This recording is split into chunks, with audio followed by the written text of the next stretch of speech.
Following the demise of the Speaker, on Friday, a new holder will be elected. It is not just a question of who, but from which region. The late Speaker Jacob Olanya was from the Acholi sub-region. The region says they must inherit the privilege.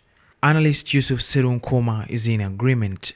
If they are able to get it, let them enjoy it, right? If Baganda are competent enough to demand that the next speaker is a Muganda, well, they had Sekandi.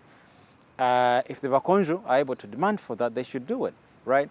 Under M7 politics, the only way he puts his structure together, the only way the state that M7 presides over holds together, is through cutting and parceling. Dr. Sam Kaziwe says the country needs to examine the merits of regional representation like those experienced in countries like Kenya. This should be a learning experience for us to learn that in a multi-ethnic society like Uganda, communities should be free, should be allowed the freedom to table their demands as communities, and those demands should be debated objectively.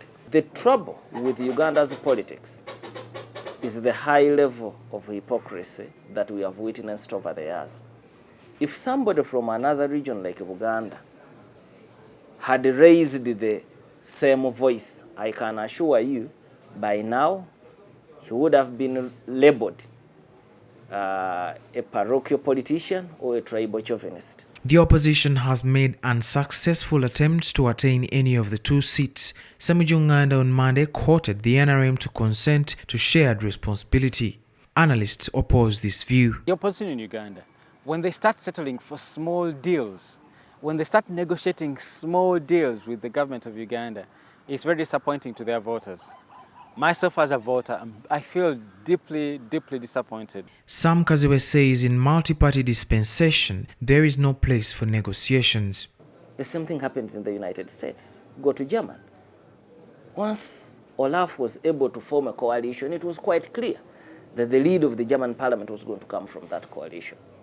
So I think what they should do for now is to think about winning majority seats in the next parliament, ensuring that you have better laws. Trying to renegotiate this speakership is a waste of time, in my view. Today, the Deputy Speaker Anita Among expressed interest for the speakership seat. If this happens, the number of women in powerful positions will shoot up. I asked, does this mean women empowerment? Analysts say women in these positions should do more. Getting women in this seemingly powerful position does not in any way change the life of an ordinary woman in Uganda. To me, it doesn't matter whether it's a woman or a man holding a position. It doesn't really matter. What matters is that they actually behave like men. They could even be more ruthless than the men. Until today, we have many women who die on a daily